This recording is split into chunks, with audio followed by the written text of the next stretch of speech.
Bilang nag-iisang anak si Jana, lahat ng layaw niya ay nasusunod. Sa pagpasok ng bago nilang kaklase, ito ang napagtuunan niya ng pansin para ibuli.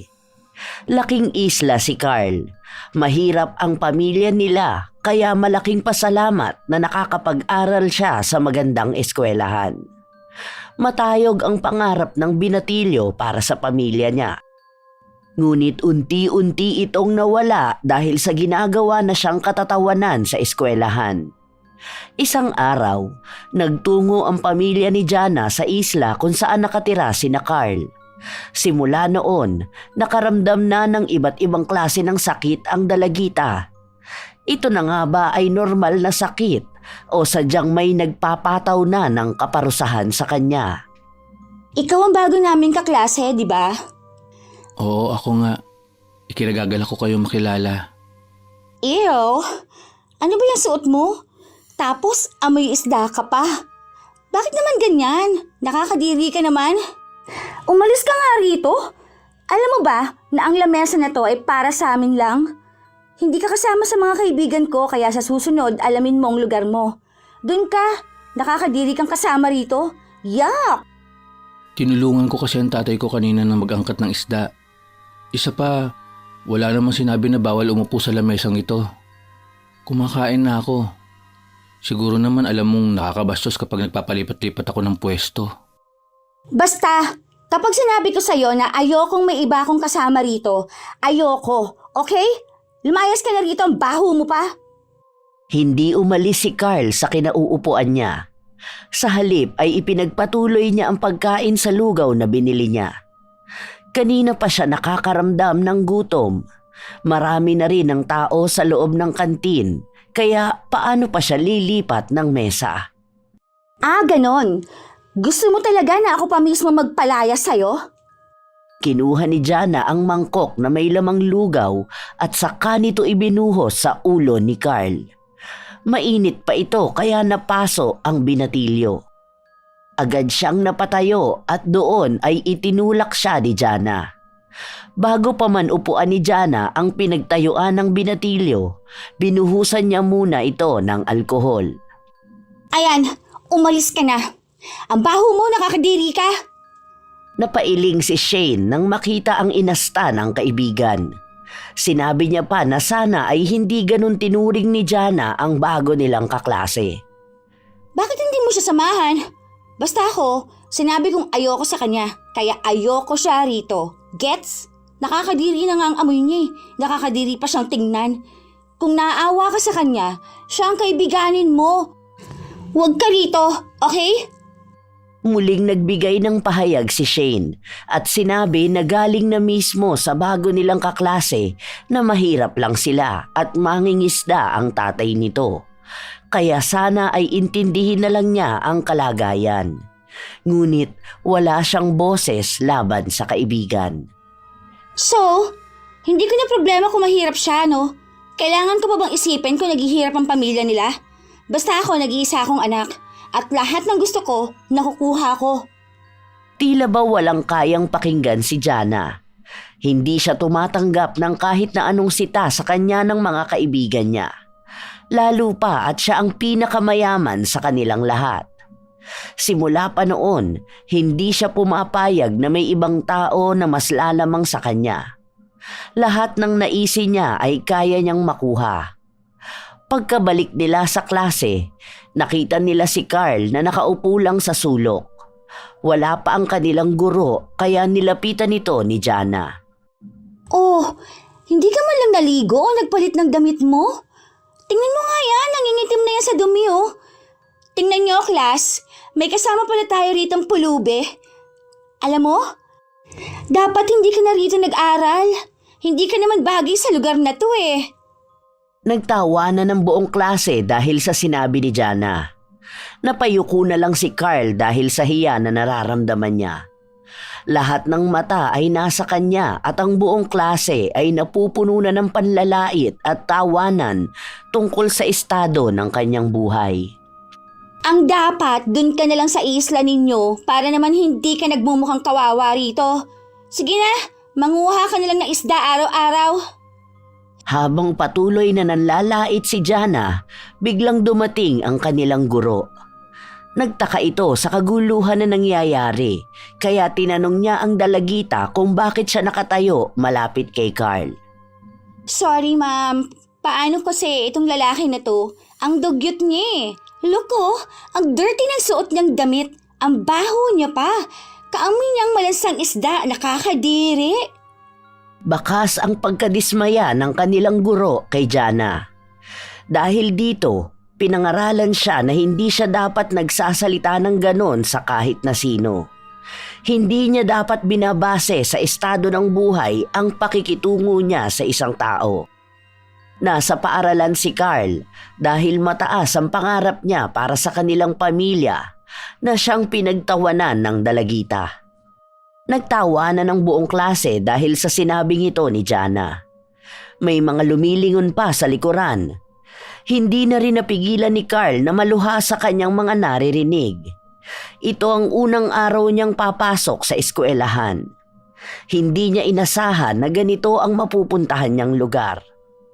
Napasigaw ang guro upang tumahimik ang lahat sa pagtawa. Pinagsabihan nito si Jana na sa oras na marinig niyang pagsalitaan niya ulit ng hindi maganda si Carl, paniguradong ipatatawag niya ang kanyang ina at papatawan ng kaukulang disiplina. Nakaramdam naman ng inis ang dalagita dahil pakiramdam niya ay napahiya siya sa harapan ng kanyang mga kaklase. Nang matapos na ang klase, inabangan niya sa labas si Carl. Nakayuko lang ang binatilyo habang naglalakad ito. Hoy! Ikaw basura! Hinila ni Jana ang bag ni Carl. Napigtal ang hawakan nito at bumagsak sa sahig. Sa susunod ha, napahiya mo pa ako, may kalalagyan ka talaga. Hindi kita pinahiya. Ang guro natin ang nagsalita. Tama naman ang sinabi niya na huwag kang mangmamaliit ng tao. Wow! Bait-baitan ka niyan ngayon?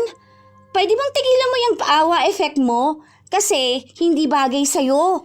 Hampas lupa. Itinulak ng dalagita si Carl na naging dahilan para matumba ito sa lupa. Sinipa pa ni Jana ang bag kaya nagkalat ang mga gamit ng binatilyo.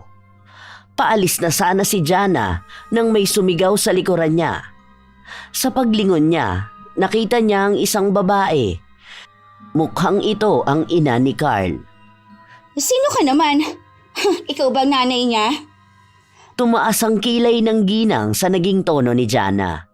Pinagsabihan niya pa itong walang galang, ngunit hindi siya inatrasan ng dalagita.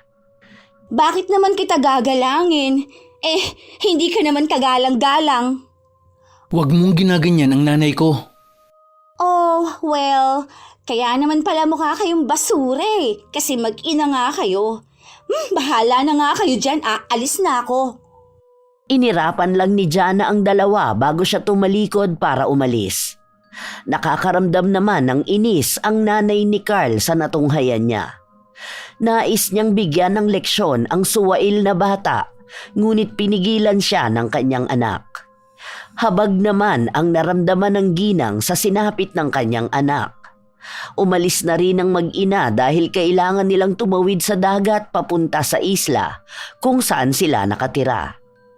Mula sa loob ng sasakyan ni Jana, natatanaw niya ang mag-ina na mukhang kaawa-awa. Ngunit mas lalo lang naiirita ang dalagita sa kanila. Pakiramdam niya ay hindi na dapat binibigyan ng pagkakataon na makapasok sa magandang eskwelahan ang mahirap na kagaya ni Carl. Nang makauwi sila ng bahay, naabutan ni Jana ang kanyang ina na abala sa trabaho. Mami! Nakauwi na po ako! Sige, magbihis ka na. Mamaya kakain na tayo. May mga kailangan lang akong asikasuhin na trabaho. Alam mo po ba, Mami? May kaklase ako na mabaho at mahirap. Like, nakakadiri siya, Mami. Bakit kaya may mga ganung bata pa na pinapayagan sa school? May ginagawa pa ako, Jana. Huwag ka nga munang magulo. Kung gusto mo, maglaro ka na muna sa laptop. Huwag ka muna rito. Baka matagalan pa ako sa trabaho ko eh. Magpalit ka na ng damit mo para malaban na rin yan ni Manang. Oh, opo, sige po. Malungkot si Jana na pumasok sa kanyang kwarto. Palagi na lang ganito ang kanyang ina. Kahit na anong sabihin niya ay hindi siya nito pinapansin. Ang buong atensyon ng kanilang mga magulang ay palaging nasa trabaho nila. Sa ngayon, nasa ibang bansa ang kanyang ama, bihira lang itong makatawag sa kanila. Habang ang kanyang ina ay todo kayod din sa trabaho para mabigyan siya ng magandang buhay. Kinabukasan, maagang pumasok si Jana. Naabutan niya si Carl na natutulog habang nakaupo sa likuran. Bakit dito ka natutulog? Alam mo bang school to, ha? Wala ka bang bahay? Hinila ni Jana ang bag na nagsisilbing una ni Carl dahil sa lakas ng paghila niya nauntog ang ulo ng binatilyo. Ano ba ang problema mo? Ang problema ko, ginagawa mong tulugan ng classroom. Tsaka, itong bag mo, bakit hindi mo pa ito itapon? Sa school nangigitahada na sa dumi, nakakadiri ka naman. Saka ano to? Bracelet ba to? Bakit ang pangit naman ng pagkakagawa? Akin na nga ang bag ko at wag mo kong pakialaman. Regalo sa akin yan ng lola ko.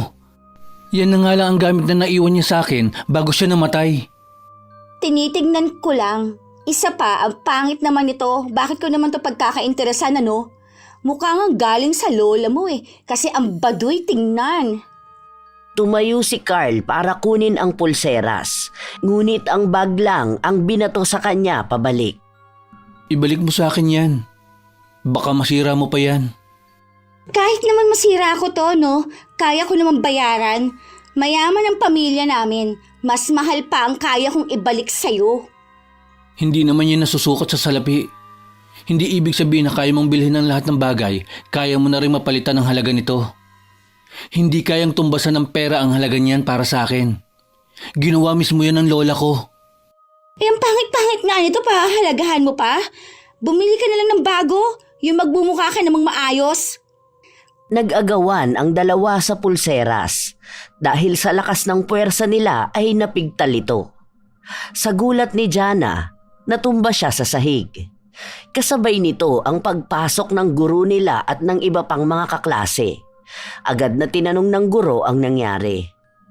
Ma'am, si Carl tinulak ako. Gusto niya ako saktan, oh. Hindi po yan totoo. Wala akong ginagawa sa'yo. Isa pa, sinira mo ang porselas na bigay sa akin ng lola ko.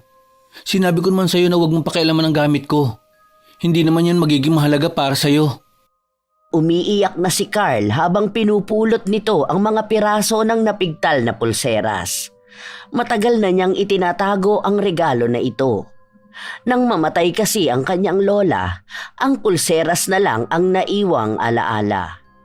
Ngunit lahat ito ay wala na. Nasira na ni Jana. 2 beses tinanong ng guro ang dalagita kung totoo ba ang sinabi ni Carl bago siya makaisip ng maisasagot. No! Wala akong sinisira. Kinakausap ko lang siya. Pasalamat nga siya kasi kinakaibigan ko pa siya. Tapos itutulak niya ako. Paano kung isumbong ko kaya siya sa principal? Baka palayasin pa yan dito, ano?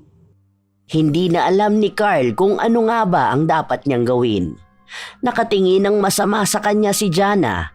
Alam niya na kapag nagsalita pa siya laban dito, baka siya pa ang mapahamak.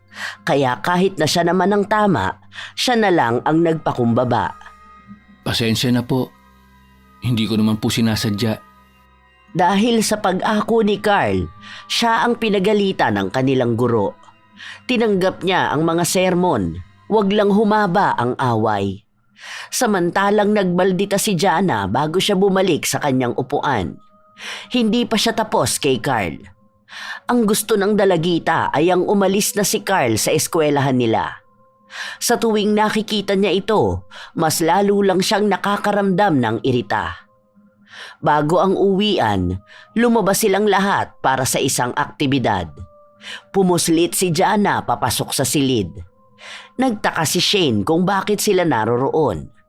Sinabi ng dalagita ang masama niyang balak, ang pagsunog sa gamit ni Carl. Tumanggi naman si Shane dahil ayaw niyang makasira ng pangarap ng iba. Hindi mo ako sasamahan. Ikaw ang isusunod ko kay Carl. Baka gusto mong malaman ng mami mo na ikaw ang kumukupit ng pera niya. Sasabihin ko lahat yun.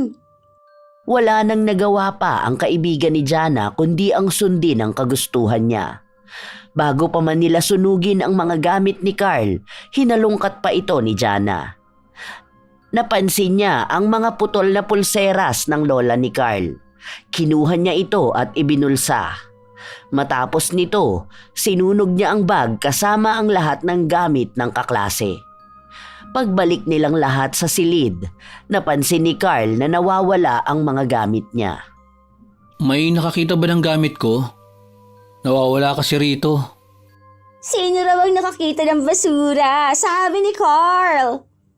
Hindi nagustuhan ng guro ang naging asta ng dalagita, kaya pinagsabihan siyang muli. Bakit po? Inulit ko lang naman po ang sinabi ni Carla. Oh, sino daw nakakita ng bag niya?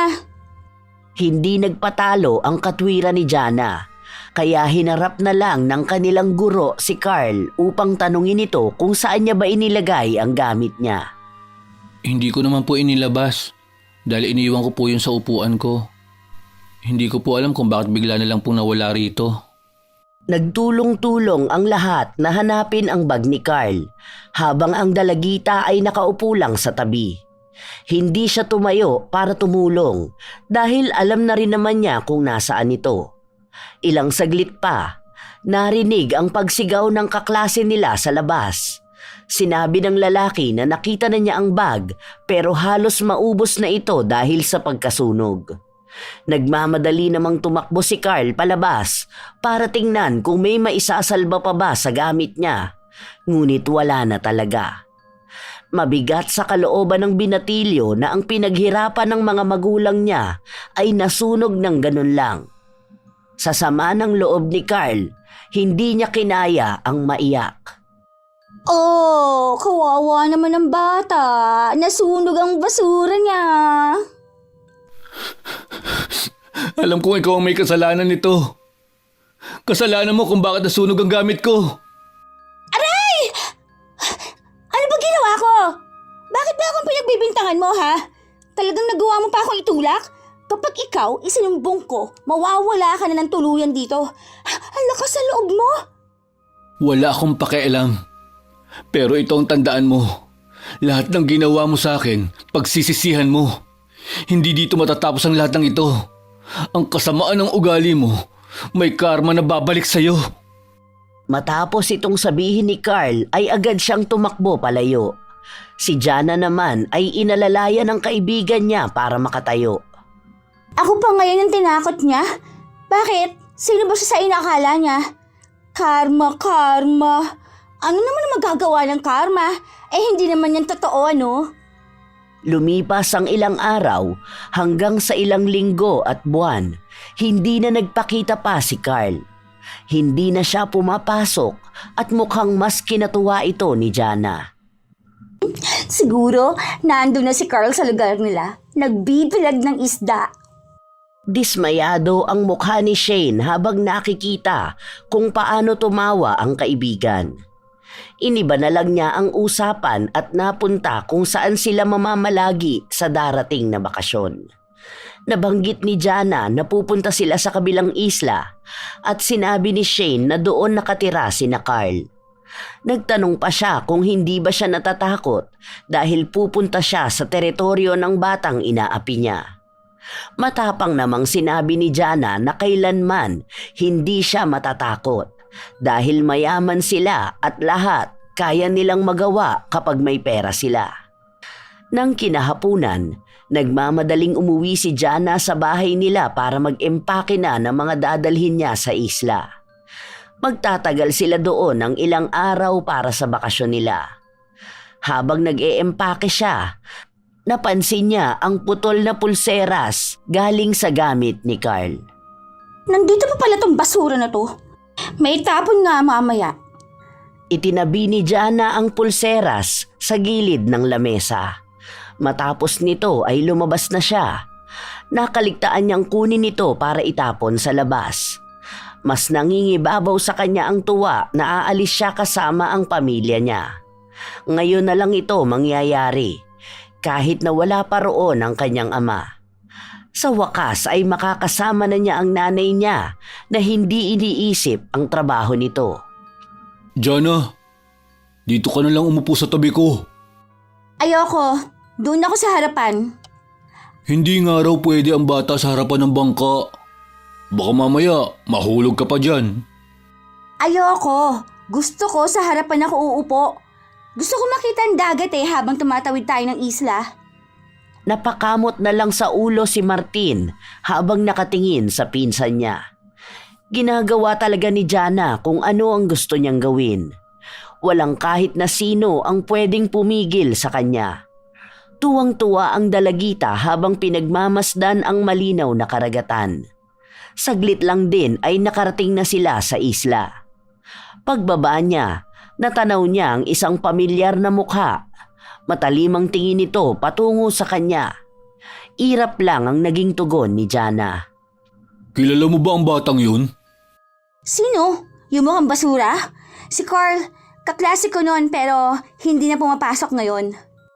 Bakit hindi na pumapasok? May nangyari ba sa kanya? Aba, mali ko sa kanya. Baka hindi na kinakaya ng pamilya niya dahil mahirap lang sila. Bakit parang galit siya sa'yo? Nakita ko kung paano kanya tignan kanina.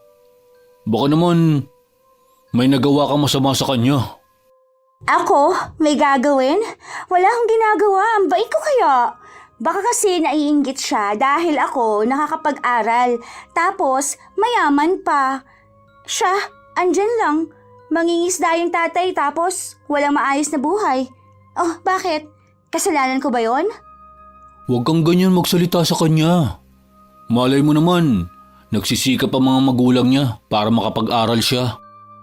Wala na akong pakialam doon. Saka, huwag mo nga akong pagsabihan.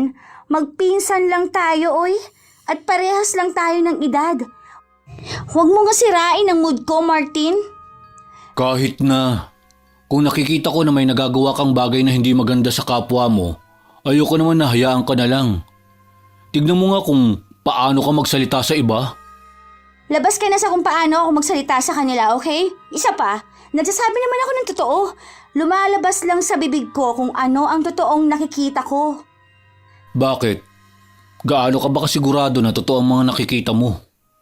Magpahinga na lang tayo dahil nasa bakasyon tayo. Huwag mo akong sinisermonan ha. Dahil hindi rin naman kita papakinggan. Huwag mong sirain ang masaya kong bakasyon. Nakakabwisit ka lang eh. Tuloy-tuloy na pumasok si Jana papasok sa kwarto niya. Iniwan niya si Martin na patuloy na nanenermon sa kanya.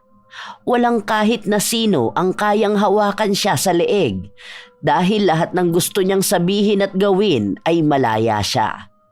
Hindi pa siya nagtatagal sa loob ay may kumatok na sa pinto niya. Binuksan niya yon at sa hindi inaasahan ay si Carl ang bumungad sa kanya. Agad na nawala ang masayang ngiti sa labi ng dalagita. Sa katunayan, iniisip niya na gusto niyang sipain si Carl. Huwag mong sabihin na hanggang dito sinusundan mo ako ng kamalasan mo. Pwede bang tantanan mo ako? Mas mabaho ka pa ngayon, amoy na bilad na isda. Iaabot ko lang sana itong mga kumot. Hindi pa kasi tapos ayusin ang kwartong yan. Kung gusto mo, lumabas ka muna saglit para maiayos ko. Akin na, ako na mag-aayos. Mamaya may mawala pa sa mga gamit ko, no? Baka nakawin mo tong mga to eh. At isa pa, umalis ka na. Huwag ka nga magpapakita sa akin, okay? Kung maaari, iwasan mo ako sa isla na to dahil baka kung ano pang magawa ko sa'yo. Ano bang ginawa ko sa'yo at nagagalit ka sa akin? Hindi ba ikaw ang may ginawang kasalanan sa akin? Bakit ngayon, parang ako pa ang dapat na umiwas sa'yo? Matagal na ako nakatira dito. Hoy! Wala akong ginagawang masama sa'yo, ha? Hindi ko kasalanan kung pinanganak ka mahirap at hindi makasabay sa buhay namin. Huwag kang manisi ng ibang tao. Alam mo kung sino ang dapat mong sisihin? Ang mga magulang mo. Hindi ko sinisisi ang mga magulang ko kung bakit kami mahirap. Dahil nakikita ko ang ginagawa nila para lang maging maayos ang buhay ko. Hindi ko lang magawang makapag-aral ngayon dahil may sumunog sa mga gamit ko. May nagnakaw pa ng mahalagang bagay sa akin. Malaman ko lang talaga kung sino ang gumawa nun. At sino naman na magnanakaw ng basura galing sa'yo? Eh di, kung gusto mo mag-aral ka ulit. Pero wag kung nasaan ako. Umalis ka na nga rito. Nakakasira ka ng araw. Ang ganda-ganda ng bakasyon ko, no? Pabalagbag na isinara ni Jana ang pinto. Hindi niya man lang sinubukang tingnan kung nakasakit ba siya ng iba. Ang alam lang niya, gusto niyang magkaroon ng tahimik na bakasyon. Madilim na ang kapaligiran nang lumabas si Jana para maligo. Kasama niya ang pinsan niyang si Martin. Noong una, ayaw siyang samahan ni Martin, ngunit pinagbantaan ni Jana na isusumbong niya ito sa mga tita niya. Bakit kasi gabi ka pa maliligo? Tinatawag ka namin kanina para maligo, ayaw-ayaw ka pa. Tapos kung kailan ganitong oras, saka ka magtatawag. Ang init kaya kanina. Saka ngayon, no, tingnan mo, walang ganong tao sa paligid. Mas masaya kasi kapag ganito. Tapos, mas lalo pa ako mag-e-enjoy kasi wala akong makikita ng mga pakalat-kalat na hampas lupa. Pinagsasabihan na kita, Jana, na huwag ka magsasalita ng ganyan sa kapwa mo. Hindi magandang pakinggan. Eh di wag mo kasi itanong sa akin kung bakit gusto kong gabi magpunta rito. Paano? Delikado na ang ganitong oras. Hindi mo ba nakikita? Paano kung malunod ka pa dyan? Hindi ako marunong lumangoy Basta, huwag ka lang pupunta sa malalim. Baka kasi mapaano ka pa. Chill ka lang kasi, Martin. Masyado kang kabado eh. Daig mo pa ang mga tsahin natin kung nervyusin. Makinig ka na nga lang kasi. Mahirap ba para sa'yo na pakinggan man lang ang mga sinasabi ko sa'yo? Hoy, wag mo ko inuutusan ha. Kung gusto mo, dyan ka na lang sa mababaw maligo. Ang duwag masyado nito. Para kang hindi lalaki, no? Ay, ano? Lalaki ka nga ba ha, Martin? Gusto mo isumbong kita sa tatay mo? Hindi na hinintay pa ni Jana na magsalita ang pinsan. Lumundag na siya sa dagat at sayang-saya siyang ginagawa ito. Malamig ang simoy ng hangin at ganun din sa balat ang tubig.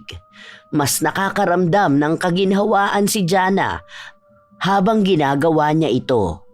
Si Martin naman ay nakalublob lang ang paa sa tubig at pinagmamasdan siya. Bakas din ang pag-aalala kay Martin. Kilala niya ang pinsan niya. Kapag may ginusto itong gawin ay gagawin talaga nito. Jana, lumalayo ka na. Huwag ka nang magpunta dyan. Baka malunod ka pa. Dito ka na lang kasi. Makakalangoy ka rin naman sa mababaw. Marunong akong lumangoy, huwag kang mag-alala. Wala namang hihila sa akin dito, ano? Ha? Ano yun? Hoy, teka! Bakit? Anong nangyayari sa'yo dyan? Tara na, dito ka kasi sa mababaw. Hindi na pinansin ni Jana ang sigaw ng pinsan niya. Napalayo rin ang langoy ng dalagita matapos niyang makaramdam ng malamig sa paa niya. Para bang may nabangga siya sa ilalim ng dagat. Hindi yun bato dahil hindi matigas. Ilang sandali pa, napansin niyang may lumulutang na buhok sa harapan niya. Pilit niyang hinahawi ito ngunit hindi nawawala. Para bang pinalilibutan siya ng buhok hanggang sa lumutang sa harapan niya ang isang mukha. Nakadilat ito, ngunit ang mukha ay napupuno ng mga itim na ugat.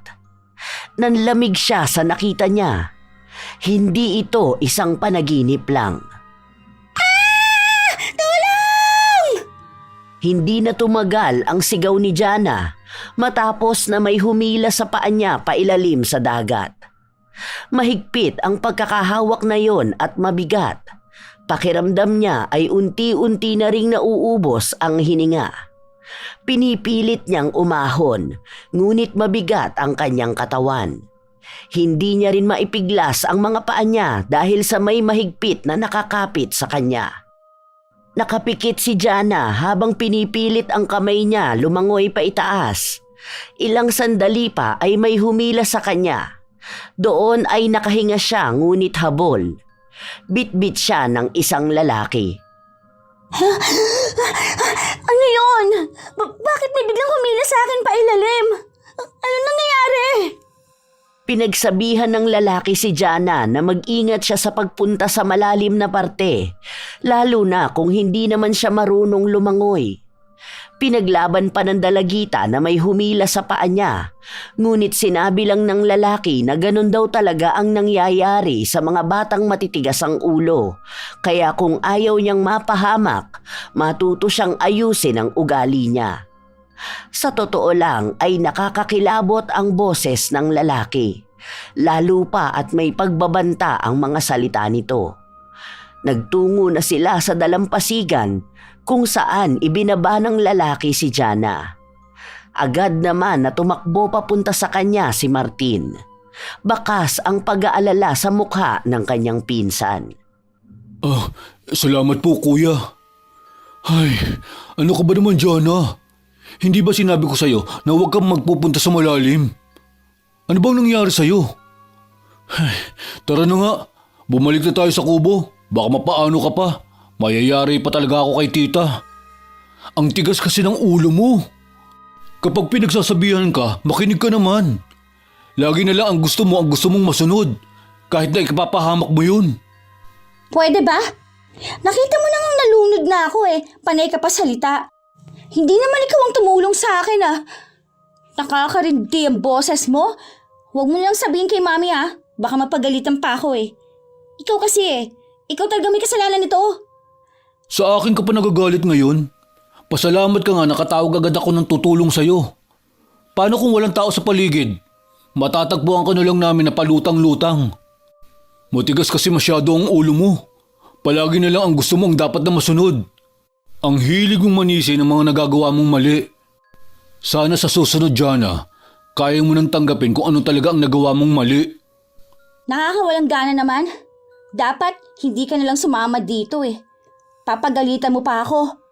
Isa pa, alam ko sa sarili ko ang mga ginagawa ko. Wala akong pagkakamali Hindi ako nagkakamali. Nasa tao na lang yan kung paano nila tatanggapin na ako ang tama. Ikaw ang tama? May tama ba sa mga maling nagagawa mo? Dapat, ikaw ang mas nakakaalam niyan. Alam mo, ikakapahamak mo ang kataasan ng pride mo. Manahimik ka na lang, Martin. Wala ka namang naitutulong Natapos na, okay? Nakita mo naman, di ba? Okay na ako. Nabuhay ako at manahimik ka na. Padabog na umalis si Jana sa harapan ni Martin. Habang naglalakad sila pabalik sa kubo, nasa lubong niya ang nanay ni Carl. Napahinto ang ginang habang nakatingin kay Jana. Mukhang sa pagkakataon na ito, sila ang napagbuntunan ng galit ng dalagita. Anong tinitingin-tingin mo sa akin? Ngayon ka lang ba nakakita ng taong maayos, ha? Palibasa kasi mga dukha kayo rito Tingnan mo, halata naman sa mga suot at balat ninyo na mahihirap kayo. Ano bang kamalasan ng bitbit ninyo? Imbis na maging masaya ang bakasyon ko, pumapangit pa. Nakakainis. Dahil sa mga masasakit na salitang binitiwan ni Jana, hindi na nakapagpigil pa ang ina ni Carl. Sinabihan niya ang dalagita na hindi maganda ang mga lumalabas sa kanyang bibig, na dapat ay matutunan niyang gumalang sa mga taong nakatatanda sa kanya at mga taong nakapaligid sa kanya. Hindi porket namuhay siya sa karangyaan, may karapatan na siyang matahin ang mga taong kapos. Pero halata namang baliwala lang ito kay Jana. Mas naging matapang pa siyang sumagot. Hindi kita nanay para pagsabihan ako. Ang anak mo ang intindihin mo. Hindi na ngayon pumasok sa school dahil basura ang mga gamit. Huwag ka umasta na mabuti kang nanay. Dahil kung mabuti ka, maayos yung anak mo. Huwag mong pagsasalitaan ng ganyan ng nanay ko. Dahil hindi mo alam ang mga sakripisyo na ginawa niya para sa akin.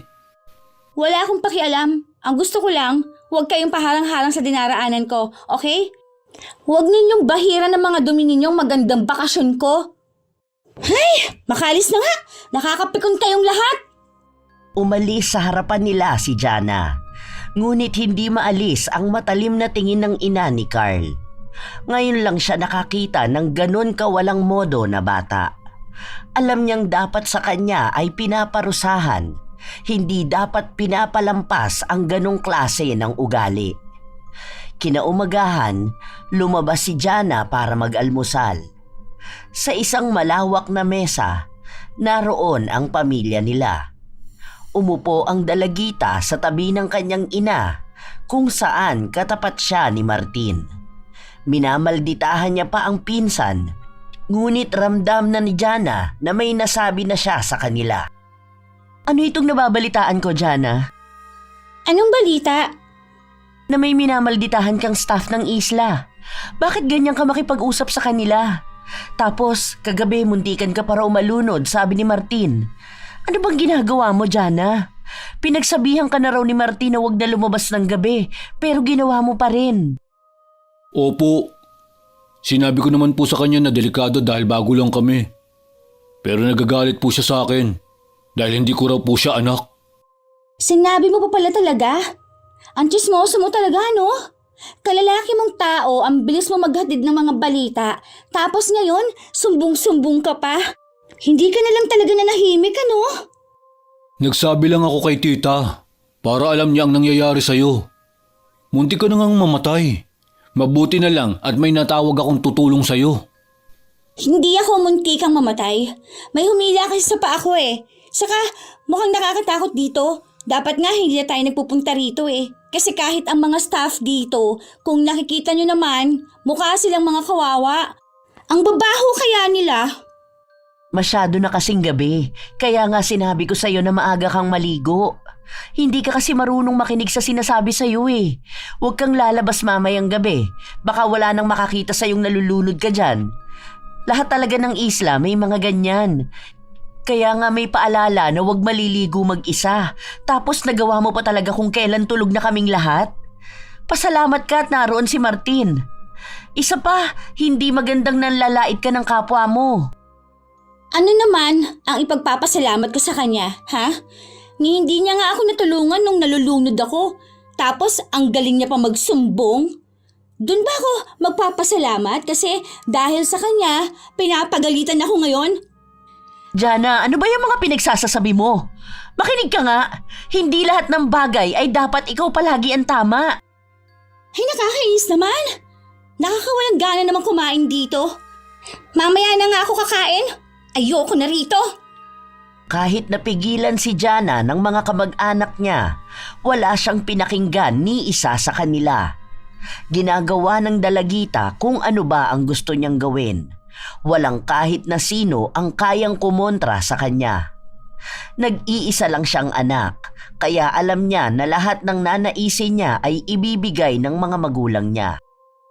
Habang naglalakad si Jana, napansin niya si Carl na nagbibilad ng mga isda. Dali-dali siyang lumapit dito. Hoy, hampas lupa! Ganyan pala talaga ginagawa mo? Kaya pala nangangamoy isda ka palagi. Kung narito ka para manggulo, pakiusap naman. Huwag ang pinagkakakitaan ng pamilya namin. Bakit pati ito sisirain mo? Pinaghirapan ito ng mga magulang ko. Kaya naman namin bayaran yan. Kahit nga buhay mo eh, kaya naming mabayaran. Gusto mo bang bilhin ko ang buhay mo? Napailing na lang ang ina ni Carl habang naririnig ang pangaalipusta ng dalagita sa kanyang anak. Muli niyang binigyan ng pagkakataon si Jana na maging maayos bago niya ito tuluyang parusahan.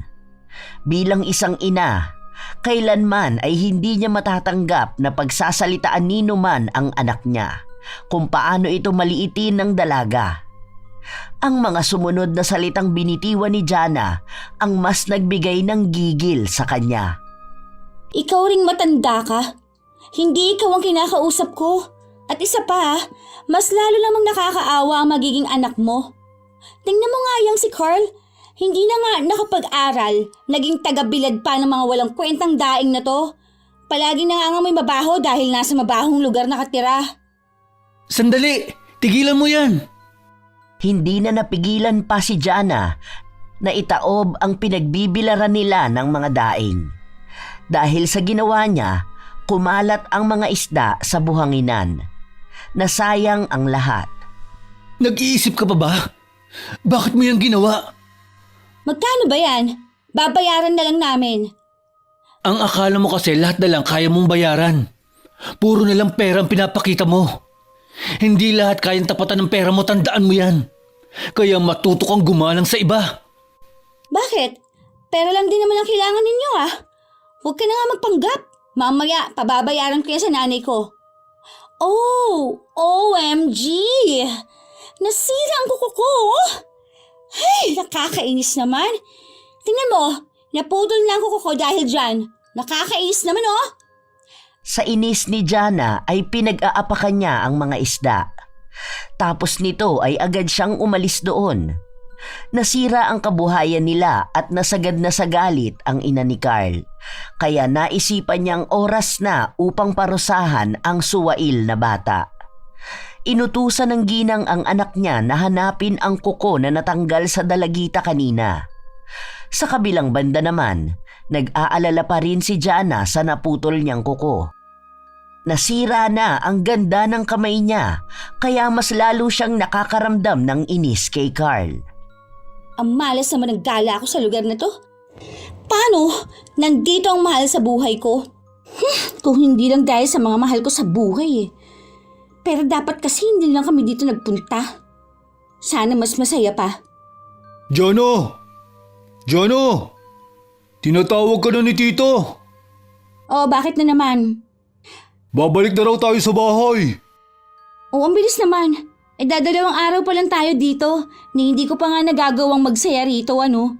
May ginawa ka siguro kaya papauwi na tayo. Ako pa talaga? Ikaw itong may ginawa. Nagbayad si Tita doon sa mga isda na sinira mo. Kawawa naman yung mga nagtatrabaho. Nagagalit nga si Tita. As if naman kabawasan sa pera namin yun. Ang mura lang ng ibabayad doon no. Nagtungo ang dalawa sa mga kamag-anak nila. Tunay nga na aalis na sila dahil nakaimpake na ang kanilang mga gamit. Bakit naman po aalis na tayo? Gusto ko pa po magsaya rito. Hindi na nakakabuti sa'yo ang pagstay dito. Nakakaawa ang mga tao sa paligid mo. Ano bang naging pagkukulang ko para lumaki kang suwail? Naibigay ko naman sa'yo ang lahat ah. Mami, wala naman kasing problema eh. Bakit kasi hindi mo hayaan ang mga hampas lupa na yon? Bigyan mo lang sila ng kaunting pera, mananahimik na yung mga yan, ano? Ganun lang naman kadali yun, di ba? Pera lang ang kailangan nila. Ayan na nga ba ang sinasabi ko? Ang hirap mong makisama sa mga tao, anak. Hindi maganda yung ganyan. Matuto ka naman na makaramdam sa mga taong nasa paligid mo. Para naman sinasabi mong ako ang mali rito, na ang dami kong kasalanan na nagawa, kahit na ang totoo, wala naman talaga. Pag-isipan mo ang mga lumalabas sa bibig mo, Jana. Hindi ibig sabihin na iniisip mong tama ka, ay yun na nga ang tama. Ewan ko, hindi mo rin naman ako pakikinggan eh. Makaalis na nga. Umirap lang si Jana bago siya sumunod sa mga kamag-anak niyang naghahakot na ng mga gamit sa bangka. Wala na rin naman siyang magagawa. Habang nasa bangka sila, nakita pa ni Jana si Carl at ang nanay nito na nakatanaw sa kanya. Inirapan niya lang ang mga ito na para bang sila pa ang may kasalanan kung bakit naudlot ang bakasyon nila. Malapit nang gumabi nang makarating sila sa bahay.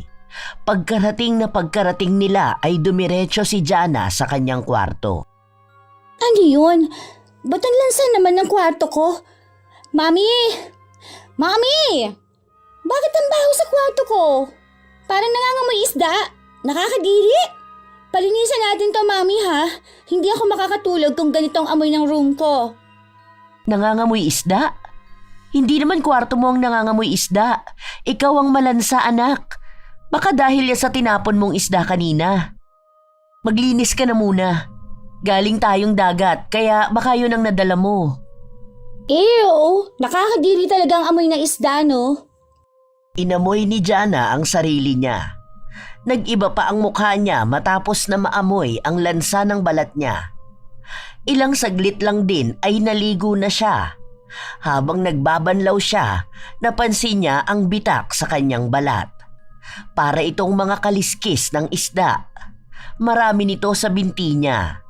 Sa takot niya, agad siyang napatakbo palabas. Mami! Mami! Tingnan mo nangyari sa balat ko! Mami! Ano bang nangyayari sa iyong bata ka? Bakit ba natataranta ka? Mami, tingnan mo ang balat ko, nagbibitak-bitak siya. Parang may mga kaliskis ako ng isda. Ano to, Mami? Ayoko ng ganito, nakakadiri. Paano ako papasok sa school kung may ganito ako? Ayoko ng ganito, Mami. Yak! Magbihis ka na at dadaling kita sa ospital. Saan ka pa ba nagpunta at nagkaganyan ng balat mo? Wala ka bang ibang nakain sa isla? Wala akong ibang kinain. Kung ano lang inihanda nyo, yun lang. Mami, ayoko magkaganito ang balat ko. Ang pangit niya. Ang habdi pa. Aray! Tara na, bilisan mo! Dali-dali rin naman na nagbihis si Jana para magtungo sila sa ospital ng kanyang ina. Umiyak na rin si Jana dahil pakiramdam niya ay pinandidirihan siya ng mga tao. Para bang nagsusugat ang katawan niya, ngunit humuhugis ito na kaliskis. May mga pagkakataon pa na naaamoy niya ang sarili niya. Para bang malansang isda na nangangamoy na rin. Hindi kayang tanggapin ni Jana ang mga nangyayari sa kanya. Lalo pa at maarte siya. Kahit nga maliit na sugat ay hindi niya kayang palampasin. Paano pa kaya ang ganito kalala? Nakakaramdam din siya ng hapdi sa pagdampi ng hangin sa balat niya. Sinuri ng doktor ang balat ng dalagita. Sinubukan kung nagkaroon nga ba siya ng allergy, pero wala siyang nakuhang tamang sagot. Tinanong din kung kailan ba ito nagsimula o kung may nakain siyang malansa. Wala naman siyang nakain na malansa. Wala rin naman siyang allergies.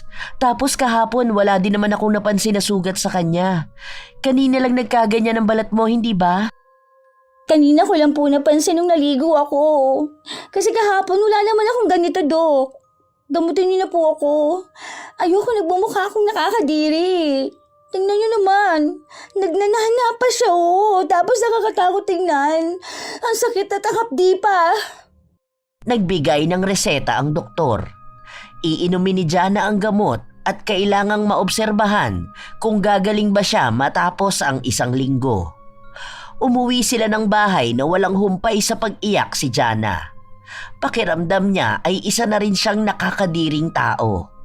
Hindi siya papasok sa eskwelahan kung hindi ito gagaling. Ayaw niyang magmukhang nakakadiri sa mga tao sa paligid niya. Kilala siya bilang isang maganda at malinis na babae.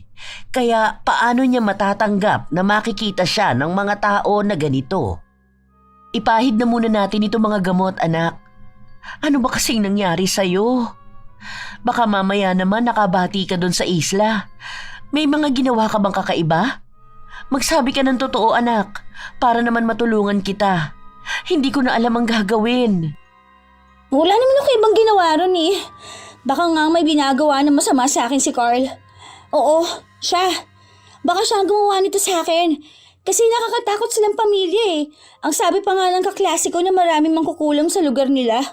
Paano kung kinukulam na niya ako, Mami? Anong mangyayari sa akin? Sino ba si Carl? Yun ba yung batang lalaki sa isla? Doon sa mga tinapon mong isda? Ano bang nangyari at magkaaway kayo ng bata na yun? Magkakilala ba kayo? May ginawa ka bang masama sa kanya? Wala akong ginagawang masama. Pero ayoko sa kanya. Kaklase ko siya. Mami, ayoko na may kaklase na mabaho at mahirap. Naiinis ako sa kanya. Anak, hindi dapat ganyan. Kahit na ano pa ang estado sa buhay ng mga kaklase mo o ng mga magulang nila, huwag kang mangmamaliit ng kapwa mo. Hindi mo alam kung ano ang paghihirap at sakripisyo nila para lang makamit nila ang mga pangarap nila. Kahit na, ayoko pa rin sa mga mahihirap na kagaya niya. Mami, paano na ako nito ngayon? Ang kati ng balat ko tapos nakakadiri pang hawakan. Ang baho ko, Mami. Gawan mo yung paraan. Ayokong pumangit ang balat ko. Nakakahiya. Umiyak muli si Jana habang tinitingnan ang kanyang balat na pinapahira ng kanyang ina.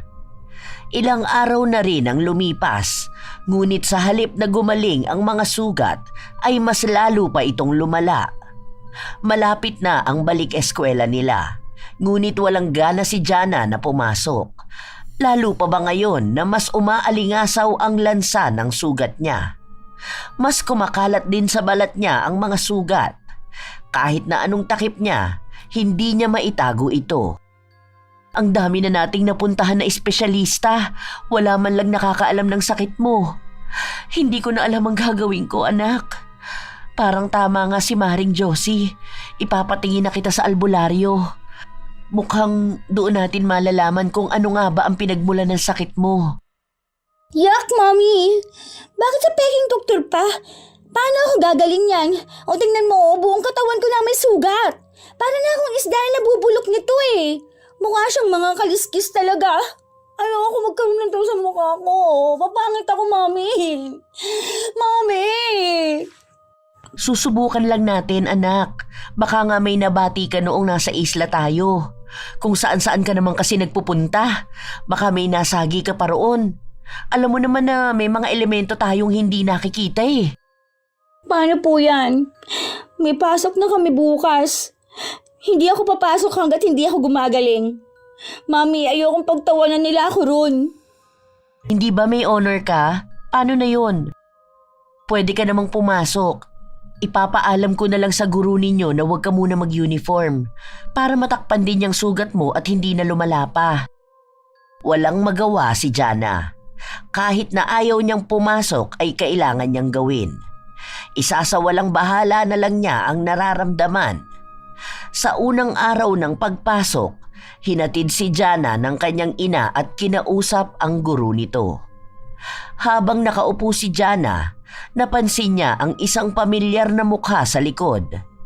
Naroon si Carl.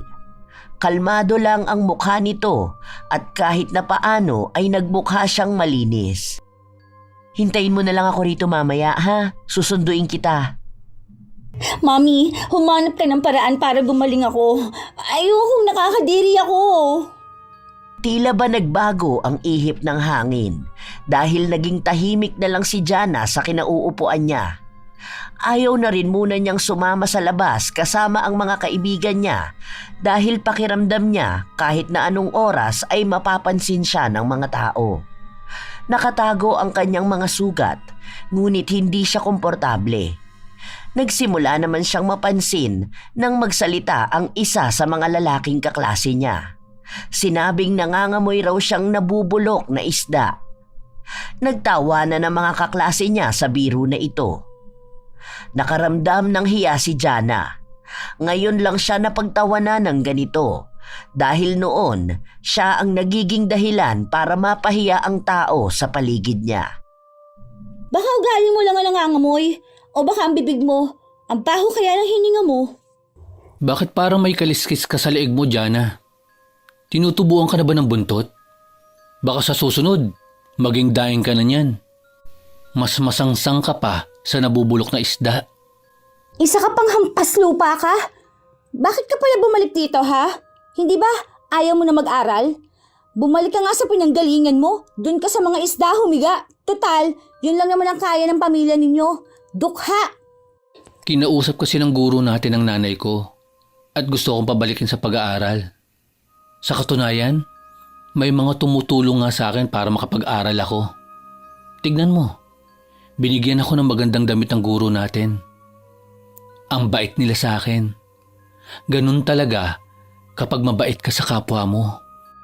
Nagtangka na magsalita ang dalagita nang inunahan siya ng kaklase niya at sinabing dapat ay magpasundo na lang siya sa kanyang ina.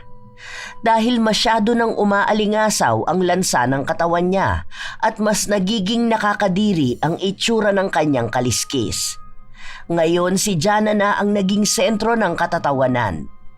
Lumalabas na rin sa leeg niya ang kanyang mga sugat at mas lalong umaalingasaw ang baho ng katawan niya. Kahit ang mga kaibigan niyang katabi ay lumalayo na sa kanya. Pakiramdam kasi nila ay nasusuka sila. Naging kahiya-hiya na si Jana. Ayaw na niyang tumingin sa mga tao sa paligid niya dahil sa tuwing naglalakad siya, nakatingin ang mga tao na may halong pandidiri sa kanya. Mag-uuwian na. Mag-isa si Jana sa loob ng silid nila habang umiiyak. Wala pa ang kanyang ina kaya hindi siya makauwi. Bakit ka umiiyak ngayon? Akala ko ba matapang ka? Nasaan ang yabang mo ngayon? Na ikaw ang sikat? Ikaw ang makapangyarihan? Bakit ngayon umiiyak ka na? Hindi ba ganyan din naman ang ginagawa mo sa akin noon? Kapag nakikita mong naaapi ako, nagiging masaya ka pa. Pwede bang umalis ka dito? Hindi ka naman nakakatulong sa akin eh. Baka nga ikaw pang gumawa nito sa akin eh. Alam ko halimaw kayong dalawa ng nanay mo. Anong ginawa mo sa akin, ha? Siguro totoo nga sinabi sa akin ng mga demonyo kayo sa isla, no? Ano? Umamin ka na. Bakit nang bibintang ka na naman ngayon? Sa halip na maging mabait ka na dahil sa mga nangyayari sa'yo, mas lalo ka pang sumasama. Dapat kasi, inaalam mo kung anong mga kamalian mo. Hindi porket marami kang pera, kaya mo na ang lahat. Ano ngayon? Ang sabi mo sa akin, kaya kang isalba ng pera mo. Bakit hanggang ngayon? Nagkakaganyan ka. Ibig sabihin ikaw talaga may gawa nito sa akin? Bakit? Ano bang masamang ginawa ko sa'yo, ha? Wala naman, di ba? Ikaw ang may kasalanan sa akin, katulad ng ginagawa mo sa akin ngayon. Ito ang gusto mo, di ba? Ang nakikita ko nasasaktan at nahihirapan. Hindi ka nga talaga gagaling kung mas lalo kang nagmamataas. Hindi sa lahat ng bagay kailangang ikaw ang tama at nasusunod. Matuto ka rin na ilagay ang sarili mo sa sitwasyon ng mga taong naaagrabyado mo. Isipin mo mabuti ang mga nangyayari sa'yo. Maaaring bunga yan ng mga pagkakamali mo. Alamin mo ang kasalanan mo.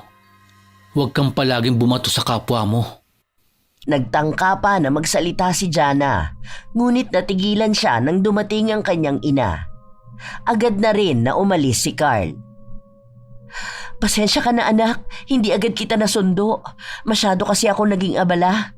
Halika na, nakausap ko na rin pala ang albularyo. Pupunta siya mamaya sa bahay para tawasin ka. Mami, alam ko na po kung sino gumawa nito sa akin. Inamin na niya sa akin. Ha? Sino? Ang kaklase ko na nagbebenta ng isda sa isla. Sinabi niya sa akin dahil naiinggit siya sa buhay na meron ako.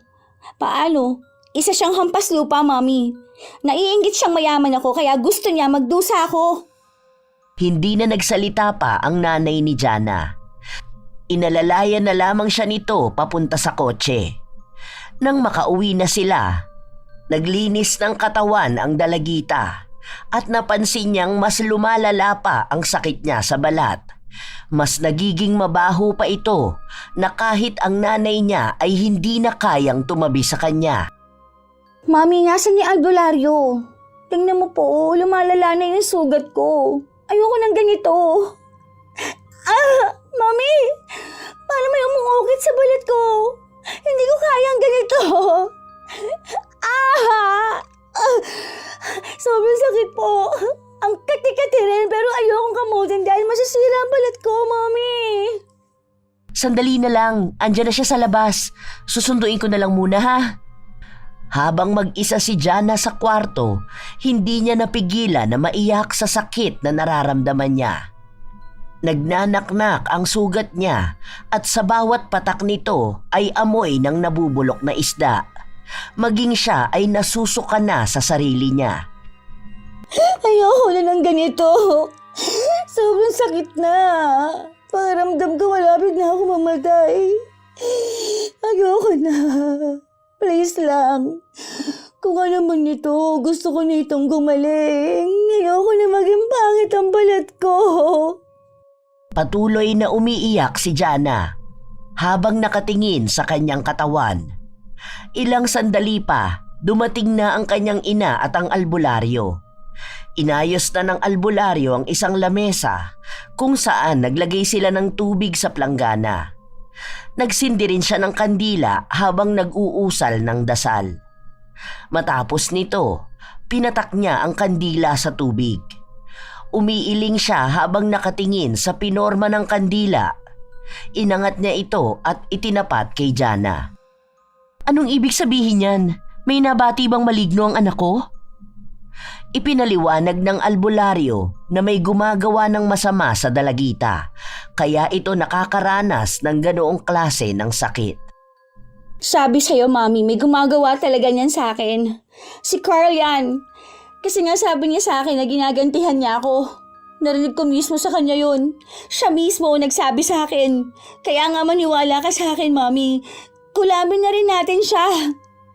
Nagtanong ang albularyo kung ano ba ang maaaring tingin ni Jana na dahilan upang kulamin siya. Isang babae ang gumagawa ng kulam sa kanya at base sa albularyo ay hindi lang ito basta mangkukulam dahil likas na sa kanya ang ganitong kapangyarihan at malakas siya. Alam kong nanay niyang gumagawa niyan sa akin. Sinasabi ko na nga ba na may something sa kanila. Naiinggit kasi sila na mayaman ako. Kaya ayan, kinukulam niya ata ako. Hindi ko naman kasalanan na mahirap siya. Nagaling sila sa pagiging dukha. Tapos ako pang sisisihin niya kung bakit hindi na siya nakakapag-aral. Kapal talaga ng mukha niya, Mami. Mangilang ulit na nagtanong ang albularyo kay Jana kung ano ang tunay nitong atraso sa babae. Alam niya na may mas malalim na dahilan ang pangungulam. Isa itong klase ng parusa, kaya nais niyang malaman ang buong katotohanan upang mas madali niyang mapagaling ang dalagita. Sabihin mo na anak, para matulungan ka ng albularyo na gumaling ka. Baka mas lalong lumalapay ang sakit mo kapag nagsinungaling ka pa. Wala po akong ibang ginawa sa kanila. Hindi ko nga siya kinakaibigan dahil alam ko na naiinggit siya na mayaman kami. Tapos mga mahihirap lang sila. Saka una pa lang, malakas ng pakiramdam kong may iba siyang balak gawin sa akin eh. Nakikita ko pa lang sa mga mata niyang demonyo siya. Ipinangako ng albularyo na gagawin niya ang lahat upang makausap ang babae na gumagawa ng masama kay Jana. Ayusin mo yan ha. Siguraduhin mo mapapagaling mo ako. Parusahan mo ang gumawa sa akin ito. Gawan niyo po ng paraan para maging maayos na ang anak ko. Ayokong mawala siya sa akin. Parang awa niyo na. Handa ako magbayad kahit na magkano. Mapagaling mo lang ang anak ko. Kumuha ang albularyo ng baso na may tubig. Saka siya nag-orasyon. Matapos nito, itinapon ng albularyo ang tubig na nasa loob ng baso. Itinaob niya ito sa platito at itinaas. Para bang may ikinulong siya sa loob ng baso. Kinausap ito ng albularyo at pinagbantaan na hindi pa kakawalan ang kaluluwa niya kung hindi niya pagagalingin ang dalagita. Ngunit nagmatigas ang babae. Sinabi niya na kapag hindi siya pinakawalan, mas lalo niyang pahihirapan si Jana. Tinanong din ng albularyo kung ano ang nagawang mali ng dalagita upang parusahan niya ng ganito. Ang sinagot lang ng babae ay dapat si Jana ang tanungin niya. Ngunit nang magtanong siya sa dalagita, pagalit pa itong sumagot. Wala nga akong ginawa. Hindi ka ba nakakaintindi? Nagpumilit na magtanong ulit ang albularyo, ngunit matigas pa rin si Jana at hindi umaamin.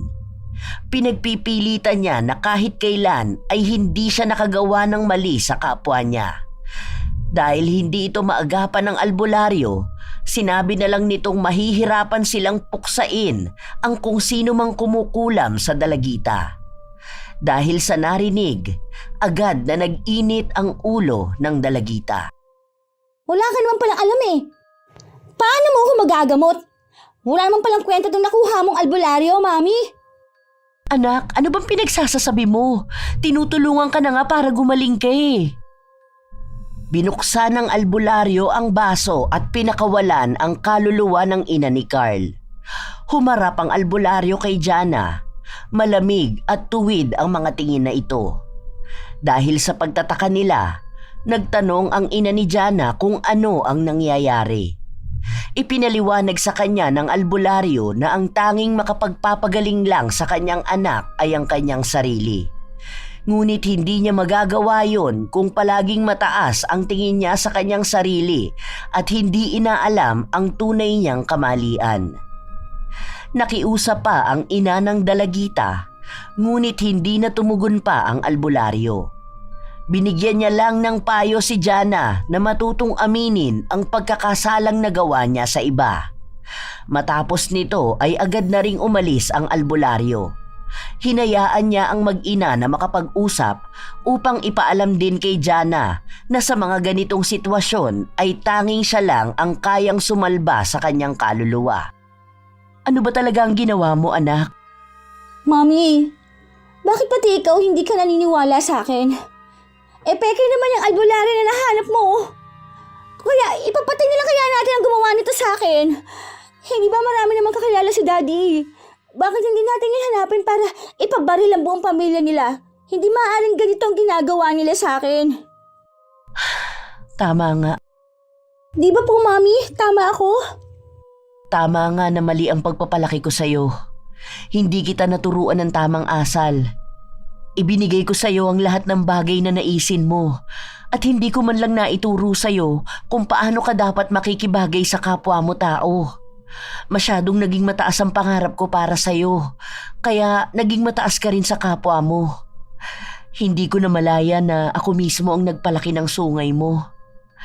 Ang dami kong mali bilang isang ina para magkaroon ka ng ganyang ugali. Natigilan si Jana sa narinig niya. Nakikita niya rin ang kanyang ina na lumuluha. Para bang sa tagal ng panahon na naipon ang mga sama ng loob na yon. Walang magawa ang dalagita kundi ang tingnan lang ang kanyang ina. Nagsimula kami sa pagiging mahirap. Nung kabataan ko, nagbebenta kami ng mga isda sa palengke bago kami pumasok sa eskwelahan. Madalas nadala ko pa hanggang sa classroom ang mga daing na pinapaubos ng nanay namin. Nang maranasan ko ang ganong buhay, nagsumikap ako at ipinangako ko sa sarili ko na hindi yun mararanasan ng anak ko kahit na kailan. Maibibigay ko sa anak ko ang magandang buhay na pinapangarap ko noon. Pero ngayon na naibigay ko na, hindi pa pala yun dahilan para maituring kong mabuti akong ina. Dahil may mga pagkakamali akong nagawa. Masyado kong ibinigay sa'yo ang mundo na hindi mo na alam na may ibang tao ka pang kasama. Umalis ang ina sa kanyang harapan habang umiiyak. Sa unang pagkakataon, nakaramdam si Jana ng kakaiba sa dibdib. Naaawa siya sa nanay niya. Ang mga pinagdaanan nito sa buhay ay ang mga pinagtatawanan niya. Hindi siya nakaramdam ng hirap, kaya pakiramdam niya ay nakakatawa ang mga kapuspalad. Ngunit ngayon niya napagtanto na mas nakakatawa pala ang sitwasyon na meron siya ngayon. Sa katahimikan ni Jana, nagawi ng mata niya ang pulseras ni Carl. Kahit na nahihirapan siya ay kinuha niya yun. Ano ba ang maling nagawa ko? Ang dami kong nagawa para mapaiyak ang gano'n ng nanay ko. Tama nga ang albularyo. Ako ang may problema. Ako ang gumawa nito, kaya ako lang din ang makakatapos nito. Tumayo si Jana at kahit nahihirapan siya, gumawa siya ng paraan para makapunta ng isla na mag-isa. Noong una, hindi siya pinapasakay ng mga bangkero dahil nakakaramdam din sila ng takot sa kanya. Para bang nakakahawa kasi ang sakit niya. Pero hindi niya naman masisisi ang mga ito dahil kahit naman siya ang nasa kalagayan nila, pandidirihan niya rin ang sarili niya. Nang makababa na siya sa isla, nagtanong-tanong siya kung saan ba nakatira si Carl. Agad niya rin namang natunton ang bahay nito. Carl? Carl? Nariyan ka ba? Pwede ba tayo mag-usap?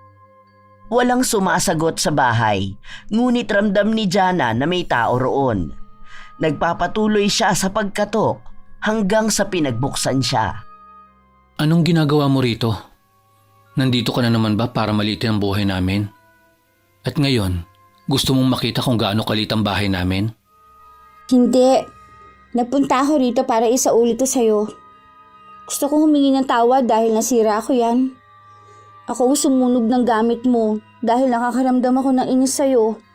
Dahil pakiramdam ko na kahit na anong hirap ng buhay mo, nagagawa mo pa rin na maging masaya. Patawarin mo ako sa mga nagawa at nasabi ko sa'yo. Pakisabi na rin sa nanay mo na sorry. Pangako, Hindi ko na ito uulitin. Hindi ko na gagawin ulit ang mga pagkakamaling nagawa ko noon. Pasensya na. Inabot ni Jana ang pulseras na putol. Matapos nito ay agad na rin siyang umalis.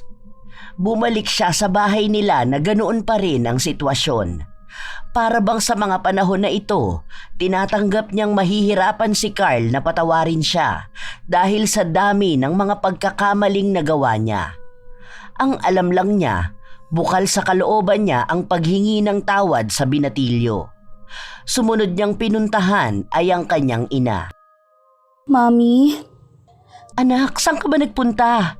Wala ka sa kwarto mo kanina. Kumusta ang pakiramdam mo? ganun pa rin po. Parang nakakaramdam ako ng kati at hapde. Pero siguro po tama nga na pinaparusahan na ako sa mga pagkakamaling nagawa ko. Patawarin niyo po ako kung hindi ako naging mabuting anak sa inyo. Masyado akong naging suwail. At para sa atensyon, nagagawa akong mambuli ng mga tao sa paligid ko. Sorry, Mami. Patawarin mo rin si Mami sa mga naging pagkukulang ko. Masyado akong nagiging abala sa trabaho. Hindi ko na naharap ang alagaan ka. Nagyakapan ang mag-ina kahit pa man may mga sugat pa si Jana sa kanyang katawan. Mula sa kabilang banda, nakaupo si Carl sa labas ng kanilang bahay habang hawak niya ang pulseras na putol. Naaalala niya ang kanyang lola dahil bago ito mamatay, ibinigay ito sa kanya. Nakakaramdam ng awa ang ina ni Carl sa dinaranas na lungkot ng kanyang anak. Kaya mangilang beses niya pa itong tinanong kung sigurado na nga ba talaga siya sa pasya niyang alisin na ang parusa na ginawa niya para sa bully nitong kaklase. At ang naging sagot ni Carl, ang mas nagbigay ng habag sa kanyang ina. May pagkakamali po siya, inay. Pero isa lang naman po ang gusto ko. Ang umamin siya. At ito na po yun. Nagawa niya ng aminin ang pagkakamali niya. Naalala ko pa po ang sinabi ni Lola na dapat kaya kong magpatawad. Naibalik naman na sa akin ang porselas ko. Sapat na po ito. Ngumiti ang ina ni Carl at hinaplos ang likod ng kanyang anak. Kinaumagahan, walang nagbago sa kalagayan ni Jana. Pero pumasok pa rin siya sa eskwelahan. Hindi na niya pinabalutan ang mga sugat dahil mas mahapdi yon kapag natatamaan ng tela. Pansin ni Jana ang naging pag-iwas sa kanya ng mga tao.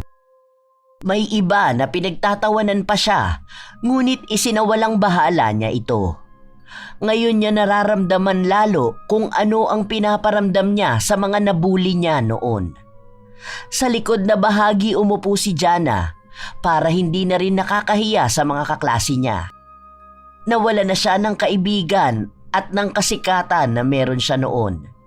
Ipinagsigawan pa ng isa niyang kaklase na nagdala siya ng tubig dagat para sa kanya. Wala ka na naman bang magawa? Pwede bang tigilan niyo na ako? Kahit naiwasan ni Jana ang tubig dagat na iwiniwisik sa kanya ng kaklase niya, wala na siyang nagawa. Nakaramdam siya ng hapdi, kaya hindi na niya napigilan na maiyak. Kahit na anong pakiusap niya rito ay hindi ito tumitigil. Hanggang sa sinita ito ng kanilang guro at pinatigil sa ginagawa niyang pang-aasar sa dalagita. Wala nang nagawa pa ang binatilyo kundi ang lumabas at magtungo sa opisina ng prinsipal. Si Jana naman ay patuloy na umiiyak sa sulok. Hanggang sa natapos ang klase, walang lumalapit sa kanya. Naging tahimik lang siya sa gilid. Ngayon niya napagtanto na ang kasikatan na meron siya, ang tanging dahilan lang kaya siya may kaibigan. Ngunit wala rin ang maituturing niyang tunay. Tatanggapin na niyang ito na ang kapalaran niya. Hindi na siya gagaling pa. Mabubuhay na siyang parang isang isda, malansa at inaayawan ng karamihan. Pauwi na sana siya nang tawagin siya ni Carl. Sandali lang, Jana. May ibibigay lang ako sa'yo. Ito, oh. Ano to? Pakuluan mo yung papel na yan. Tapos yung tubig na yun ang gamitin mo para ipambanlaw sa katawan mo. Para gumaling ka na. Hindi na nakapagpasalamat si Jana kay Carl dahil agad na ring umalis sa harapan niya ang binatilyo. Katulad ng sinabi ni Carl, nang makauwi si Jana, nagpakulo siya ng tubig at inilagay niya ang papel na bigay sa kanya. May mga nakasulat sa papel, ngunit hindi ito maintindihan ni Jana. Nang unti-unting natunaw ang papel, lumabas ang kuko na tila ba galing sa kanya. Ito ang naaalala niyang natanggal niyang kuko noong sinira niya ang kabuhayan ni na Carl. Nang matapos siya, pinalamig niya lang ito ng kaunti at tinawag ang kanyang ina para tulungan siya. Kumusta na ang pakiramdam mo? Hindi po siya ganun, Makate. Salamat po pala. Kasi palagi po kayong nariyan para sa akin. Palagi na akong gagabay sa iyo, anak. Nakaramdam ng kaginhawaan si Jana matapos niyang maipaligo ang tubig. Kinabukasan, maagang nagising si Jana. Napatingin siya sa salamin na nasa gilid ng kanyang higaan. Mommy! Mommy! Bakit? Bakit, anak ko? Anong nangyari sa'yo? Tingnan mo ang katawan ko. Magaling na ako. Wala na mga sugat ko, Mommy. Mga napatawad na ako ni Carl at ng nanay niya. Mabuti na lang. Natutuwa ako, anak. Hindi ka na nahihirapan at magaling ka na. Huwag mo na ulit gagawin ang mga ginawa mo sa kanila, ha? Opo, Mommy. Magsisilbing aral na po sa akin na nangyaring ito. Hindi na ako magiging mapangmata sa kapwa ko. Naging masaya si Jana sa paggaling niya. Hindi niya napigilan ng maiyak dahil sa wakas ay hindi na siya ang nakakadiring Jana na palaging iniiwasan noon. Nakakapasok na siya sa eskwelahan niya nang hindi tinitingnan at iniiwasan na para bang nakakahawa ang sakit niya. Naging maayos na ang pakikitungo niya kay Carl. Ang dating mahilig mang api, ngayon ay kalaban na ng mga bully. Ipinagtatanggol na niya ngayon ang mga inaapi. Naging magkaibigan na rin sila ni Carl. Naging malaking aral para sa kanya ang mga kamalian na nagawa niya. Na ang pagiging masaya niya sa paghihirap ng iba ay maaaring magdulot sa kanya ng mas malaking balik. Na hindi natin dapat husgahan ang isang tao ayon sa estado nito sa buhay. Dahil bawat tao ay may kanya-kanyang buhay at may kanya-kanyang pinagdadaanan at yun ay dapat irespeto.